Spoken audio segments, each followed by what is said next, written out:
Tadi kan kita membahas pertanyaan siapa aku, huwia. Pertanyaan siapa aku itu jangan lupa punya dua sisi. Yang pertama identitas, yang kedua reputasi. Identitas itu siapa aku menurutku, itu identitas. Kalau reputasi, siapa aku menurut orang lain. Dua-duanya sama-sama penting. Alhamdulillah kalau sama. Menurut saya itu orang baik kok Pak. Temanmu bilang, iya Pak dia memang orang baik, cocok berarti. Ada kalanya menurut saya orang baik Pak, terus temenmu bilang, alah jari sopo, kamu ngaku-ngaku sendiri. Nah, itu reputasi. Beberapa penafsirnya Sokrates menganggap justru yang lebih dominan itu reputasi untuk mengenal diri kita. Kenapa? Karena kalau aku membaca aku itu kadang-kadang agak trik, agak prank. Orang itu karena tekanan egonya seringkali tidak objektif membaca dirinya. Maka nanti sebenarnya yang dimaksud oleh Sokrates itu tidak melulu kok kita diam terus di kamar mikir diri kita, tidak harus itu. Justru interaksi dengan orang lain lebih mengungkap siapa kita. Nah ini dua sisi meskipun penting juga refleksi, tapi tidak satu-satunya. Jadi ini teori tentang, orang biasanya menyebutnya Johari Windows. Jadi diri kita itu kalau digambar siapa kita itu ada wilayah yang open area. Wilayah open area itu wilayah yang saya tahu, orang lain juga tahu. Nanti ada hidden area. Hidden area itu saya tahu, tapi orang lain tidak tahu. Mungkin sengaja saya sembunyikan. Kalau orang lain tahu ini bahaya ini. Ada kebalikannya hidden area, namanya blind area atau blind spot. Blind spot ini orang lain tahu, tapi aku tidak tahu. Aku ini merasa ramah loh kalau ngomong, tapi orang lain tahu, Allah nek ngomong nyelekitnya luar biasa itu. Ada yang lebih gelap lagi, dark spot, wilayah unknown. Orang lain tidak tahu, aku juga tidak tahu, padahal itu ada dalam diriku. Nah, untuk tahu blind spot kalian harus terbuka, menerima masukan-masukan dari orang lain. Untuk tahu wilayah unknown, wilayah yang gelap, yang aku tidak tahu, orang lain tidak tahu, satu-satunya jalan pengembangan diri. Ternyata aku bisa nyanyi juga ya. Itu ketika kamu mau nyoba-nyoba nyanyi. Tapi orang yang tidak mau berkembang, yang sudah macet, mandek, tidak akan kebuka wilayah yang tidak diketahui tadi. Orang yang ramah, yang temannya banyak, itu lebih mudah bongkar blind spot yang orang lain tahu, kita tidak tahu. Jadi ini cara kita mengenali diri. Mengapa kemudian mengenali diri ini sulit dilakukan? Kesulitannya biasanya yang pertama dorongan bawah sadar. Orang itu saya bilang tadi sering dikendalikan ego, it di bawah ego yang tidak dia sadari, sehingga sulit mengenali diri. Kita mengenali diri kan yang tampak saja, padahal kita itu dikendalikan oleh hal-hal yang tidak tampak. Jadi aslinya kita seperti apa tidak kelihatan karena kita sembunyikan di balik ego.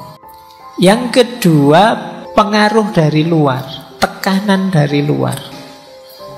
Yang ketiga, tentu saja karena emosi dan ambisi. Orang yang tidak bisa mengontrol emosinya atau punya ambisi yang tidak bisa dia kendalikan, itu akan menyulitkan orang mengenali dirinya. Dia akan merasa selalu benar saja, selalu baik saja. Terus yang keempat, keterbatasan pengalaman, sekaligus yang kelima keterbatasan pengetahuan.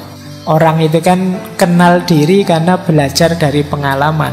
Tapi banyak orang yang lebih suka di zona nyaman sehingga pengalamannya tidak tambah, itu terus, sehingga sulit ekspresi dirinya tampak dan sulitlah dia mengenali dirinya. Nah, ini namanya keterbatasan pengalaman. Setiap orang mengalami keterbatasan ini, maka ekspresi dirinya itu jadi tidak muncul sepenuhnya. juga keterbatasan pengetahuan. Ya semakin ilmu kita terbatas, ya semakin sulit kita mengenali diri. Dan yang terakhir, kerumitan situasi. Kadang-kadang situasi hidup kita ini kompleks, jadi kita sendiri sulit membacanya. Pak, saya tidak paham ini, Pak. Saya ini sedih, bingung, apa stres, apa kamu campur aduk, tidak karu-karuan. Situasinya memang rumit, dibaca dari banyak perspektif bisa. Nah, ini halangan-halangannya. Kenapa mengenali diri itu kadang-kadang sulit. Tapi ya bukan tidak mungkin diatasi. Tetaplah baca dirimu, karena tadi ini kuncinya kita bisa berkembang. Kenapa harus mengenal diri? Coba lihat. Saya kasih contoh dari Socrates. Cinta kalau tidak diawali dari pengenalan diri, hidupmu akan kacau. Yang pertama apa? Kemungkinan kamu bisa salah milih pasangan. Kamunya baperan, pasanganmu tidak bisa dikontrol ngomongnya. Ya itu karena kamu tidak kenal dirimu sih, akhirnya ya salah kamu milih pasangannya. Yang kedua, orang yang tidak mengenali dirinya, jatuhnya adalah dia tergantung pada orang lain. Akhirnya dia ikut saja, nempel saja pada yang lain. Wong dia tidak tahu, tidak kenal dirinya, tidak bisa mandiri. Yang ketiga, orang yang tidak kenal dirinya itu menyulitkan yang lain. Karena dia kalau ditanya juga tidak bisa jawab. Perasaanmu seperti apa, yang kamu inginkan apa, yang kamu butuhkan apa. Ya karena dia tidak kenal dirinya, jawabannya tidak tahu. Enaknya malam ini makan apa? Terserahlah. Terus ya tidak bisa merespon gejala yang muncul dalam dirimu. Karena kamu awalnya tidak kenal, ya kamu tiap hari panik, tiap hari pontang-panting dengan situasi dirimu sendiri. Kalau kamu sadar diri kan, oh dalam situasi ini saya ini biasanya baper, tak hindarilah. Oh kalau situasinya begini saya masih kuat kok, tidak apa-apa, ayo berapa kali pun saya sanggup. Ini kita bisa mengantisipasi secara pas. Tapi kalau kita tidak kenal diri kita, sulit. Nah, terus biasanya orang yang tidak kenal dirinya itu hidupnya sepenuhnya mengandalkan pengalaman yang kemarin-kemarin. Dia tidak punya visi. Biasanya begitu, ya sudah begitu. Dan ini kan ya sulit juga kita berhubungan dengan orang lain, termasuk dalam hubungan percintaan, mengandalkan pengalaman yang dulu. Misalnya punya orang tua yang tidak harmonis, itu ya nanti semua laki-laki mesti begitu. Nanti yang trauma, semua perempuan juga. Nah ini namanya dikendalikan masa lalu. Kita tidak kenal diri kita, makanya takut. Ini pentingnya pengenalan diri. Jadi kalau kalian ini kan usia-usia sedang mulai jatuh cinta, nyari pasangan, jangan lupa awali dari kenali dirimu sebelum kenalan dengan yang lain. Jangan sampai nanti kamu menyesal sendiri karena pontang-panting. Bukan salah dia, salahmu sendiri, tidak kenal dirimu. Yang pertama itu. Yang kedua, kerja juga begitu. Kalau nanti kamu kerja tanpa pengenalan diri, itu juga sulit maju. Yang pertama apa? Kamu tidak jelas tentang cita-cita, ambisi, keinginanmu. Kerja pokoknya ada yang nerima lah Pak, ada yang itu juga sudah syukur misalnya. Iyalah sementara itu, tapi kamu punya cita-cita apa sih? Punya keinginan apa sih? Tidak ada Pak. Yang penting ada uangnya, ada gajinya, ya oke. Coba deh, kamu tidak kenal dirimu sih. Coba dikenali dirimu. Aku itu bakatku apa ya? Aku nyamanku, aktivitas itu yang seperti apa? Passionku apa? Yang kedua, ketika kita tidak mengenali diri, kita akan kehilangan banyak peluang. Mungkin ada peluang yang cocok dengan kita, kita lewatkan. Ada kesempatan terbuka yang sesuai dengan kapasitas, kondisi diri kita, kita lewatkan begitu saja. Ini karena kita tidak kenal diri kita.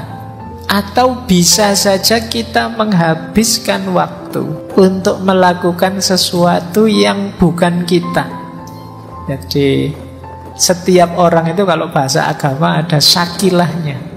Makanya kullu ya'malu ala syakilati. Jadi segala sesuatu itu ya bekerja sesuai dengan syakilahnya, kondisi dirinya, bakatnya, passionnya. Orang yang tidak kenal diri juga seringkali jadi terlalu defensif, tidak mudah percaya siapapun, atau kebalikannya, terlalu semangat untuk menyenangkan siapapun.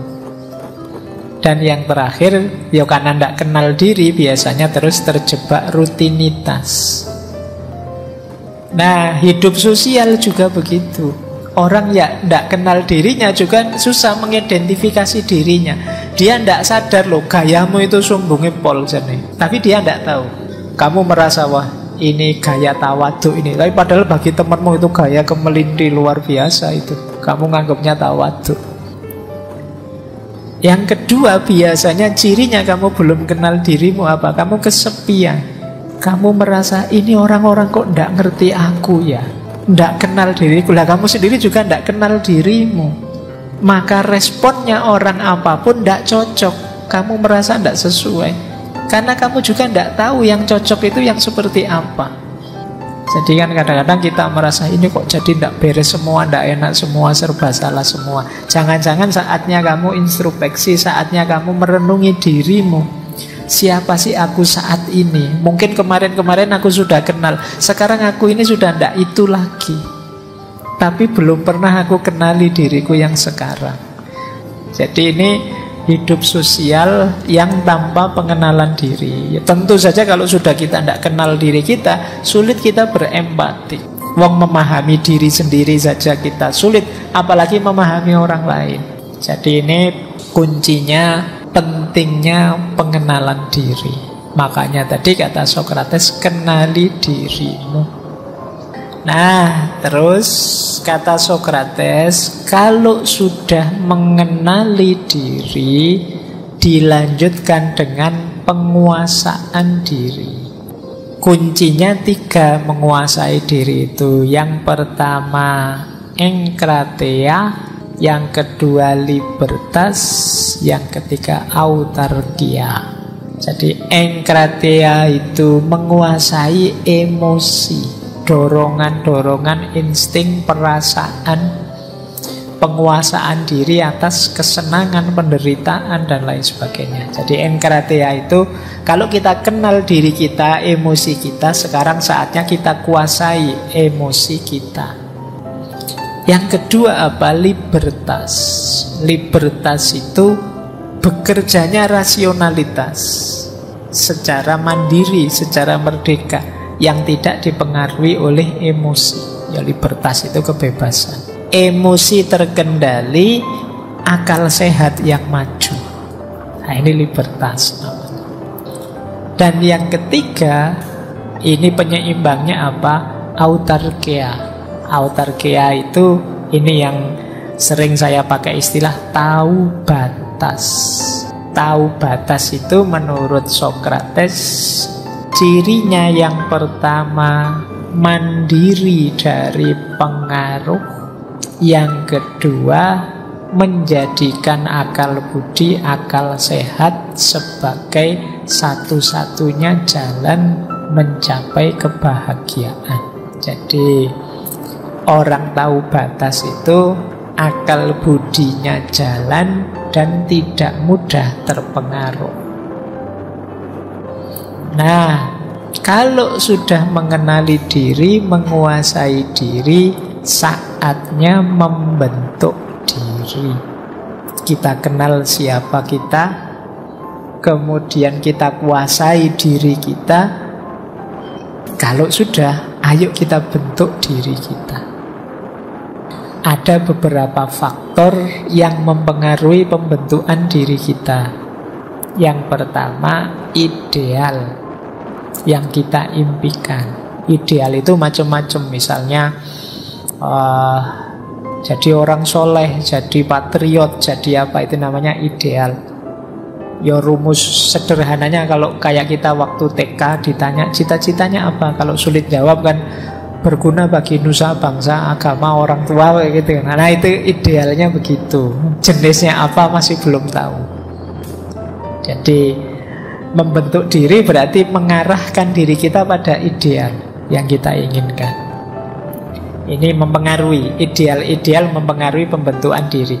Yang kedua, peran yang kita mainkan. Jadi kebetulan casting saya sekarang jadi mahasiswa. Ya saya harus membentuk diriku jadi mahasiswa yang baik, yang ideal. Peranku sekarang jadi kakak, ya jadi kakak yang baik. Peranku sekarang jadi tetangga, jadilah tetangga yang baik. Kemudian ada fase pembandingan dengan yang lain. Kalau kita misalnya tadi ideal dosen yang baik itu bagaimana? Boleh dengan cara membandingkan dengan yang lain. Kemudian pengalaman hidup, sukses maupun gagal. Ini jadi pelajaran untuk membentuk diri. Kemudian komentar orang, jangan dicuekin. Jadikan bahan refleksi, masukan, lumayan. Kadang-kadang kita berpikir sendiri tidak ketemu-ketemu. Orang lain yang nemu kejelekan kita. Alhamdulillah. Dan yang terakhir tentu saja budaya hidup sekeliling kita. Masyarakat kita juga punya ideal-ideal. Ini bahan-bahan yang harus kita ramu untuk membentuk diri. Jadi diawali dari mengenal diri, kemudian menguasai diri, dan diakhiri dengan membentuk diri. Inilah semesta problem dari know yourself, kenali dirimu.